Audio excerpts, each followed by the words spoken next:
And welcome to episode number 4 of Rostrum Roundup. The idea of Rostrum Roundup is to showcase up to 9 items per week that are of interest to us. I have Adam McDonald on my right, who's the head of the 20th Century Art Department, and on my left, Peter Marejka, the head of the Decorative Arts Department. It's 45 degrees here or so in the shed today, but that hasn't stopped us consigning up to 2,000 lots, and we've got 3 each to talk about here today. So over to you, Adam. What have you found?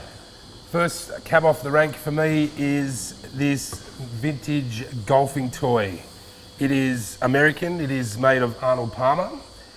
This was made for the executives that don't really have much to do of a daytime, where you'd have a round of golf in the office while you're on the phone to your mate talking about where you're actually playing golf on the weekend. So it's a good little action, it's a good little curio, not worth a great deal. My guess is 81.20, but you know, it's just a wonderful thing. Yeah, I think it's fantastic.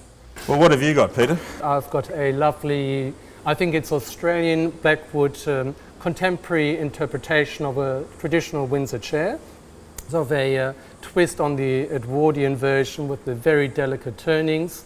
Would have cost a fair bit to have made. I'm guessing probably 1,100-1,200 originally. Today, maybe 100, 150. Seems awfully cheap. Yeah, I think you're a little cheap on that. Yeah, it's a good looking chair. It's a very, very good looking chair. It's in near perfect condition. I'd say a little bit more. I mean, it's not going to break the bank, but I think it's got a bit more in it. My first item will be a painting, which is the $10,000 original artwork by Lloyd Rees, Australian artist, very well regarded Australian artist, and won the Win Prize twice, which is a very important art prize here in Australia. So this is only a little work, it's a little landscape work, but the beautiful thing about this work is it comes with a stack of provenance. And what I have here that will end up with the buyer is a whole heap of letters from Lloyd Rees to the actual owner of the painting. You don't come across stuff like that all the time. That's unbelievable. Letters from the artist describing the work. I'm saying $10,000 to $15,000. It's got a $500 price tag on the back of it. I can guarantee you we'll get more than that. In a big top-end art sale in town, you'd be looking at easily 20 to 30 for this. But anyway, 10 to 15, I'm expecting a tick over the high estimate for that. So what have you got next? Next is my pair of chairs. These are a very, very good pair of chairs. I think they are unmarked. I think they're made by an Australian company called Farrah, who's originally out of Adelaide. Great paddle arms, lovely upholstered seat, very collectible. I've had them here in the past, so my guess would be $400 to $500. Okay. You've inspected these chairs? I did have a look, yes. So yeah, very neat, clean design. Okay, well speaking of chairs, I've got an interesting one here, and I don't know what you really call this. I'm going to date it as very early 21st century. It's a fantastic looking chair. The designer has drawn from aeronautical inspiration from early aircrafts of all the riveting. Or you can imagine a chair in an Alfa Romeo looking like that as well. Sure, but it's the shape is the iconic sports car. It's not the iconic egg chair. Yes. I think now we're living in smaller confines, especially in Sydney and Melbourne. You have a lounge, it's like a 3-piece lounge, and then you have one armchair. It's your signature chair. Your signature chair. Get out of my chair. Yeah, absolutely. Understand. On price, I probably guess $800 to $1,200. Oh, I think I can get someone at that, yeah. Yeah, okay. What have you got next? Okay, so for me, the second item is actually a group lot in the cabinet section.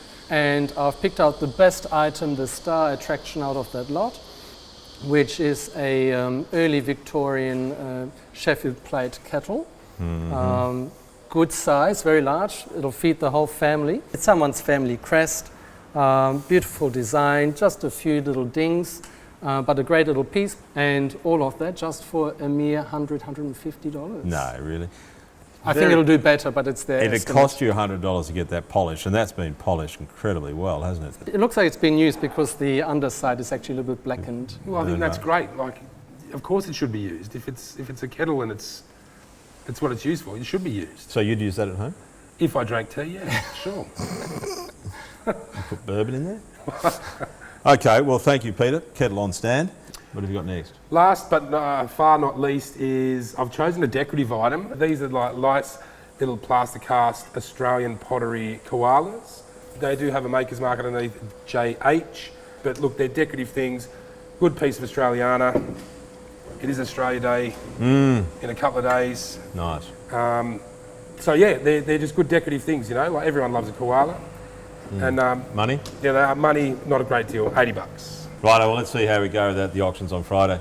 My next item will be a pair of paintings, actually, well, a non-matching pair of paintings. Now, I don't know who the artist is. None of us know who the artist is. The reason I really like these is they're very reflective of Arthur Streeton's work. They're very good looking things. Aren't they? They are very They're good very looking things, yeah. moody or broody or whatever you want to say. But no, I'm not saying they're by Arthur Streeton by any means. But I thought they're very, very pretty, and they should certainly be kept together, which is why we've sold them as a pair. But they're my pick for this week. But I'm going to put $150 to $250 on them, and I think they're worth it every day. Even if the artist is not a well-known artist, they're still good-looking decorative pieces that you could hang in the home anyway, regardless. Yeah, absolutely. Yeah. There's money in decorator items, as we all know, and this is just done by a very, very good, well-experienced hand. So I give them the thumbs up. Okay, so moving right along over to you, Peter. What have you got up next? Okay, so for the last item, I'm picking actually something from one of our online sales. And what we do have on there at the moment is a coin sale. And so in this case, we've got a 1948 halfpenny, and it's off-center, so you've got a blank space and other parts are cut off.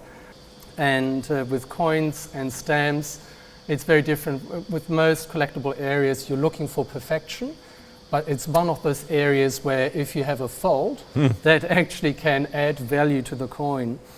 And so that makes it interesting. Yeah, of course. Okay, so Yeah, that's very... that's I right love off that. centre, isn't it? Yeah. And what I was going to say, estimate-wise, I think about 300 to 400. Yeah, right. Because back in those days, there wouldn't be any quality control. They'd just sort of brush it through the machine and say, keep it going. It's mass-produced, so the machine is just going at a cracking pace. That is a long way off. Like, that's It's a good. fair way off, isn't it? Yeah.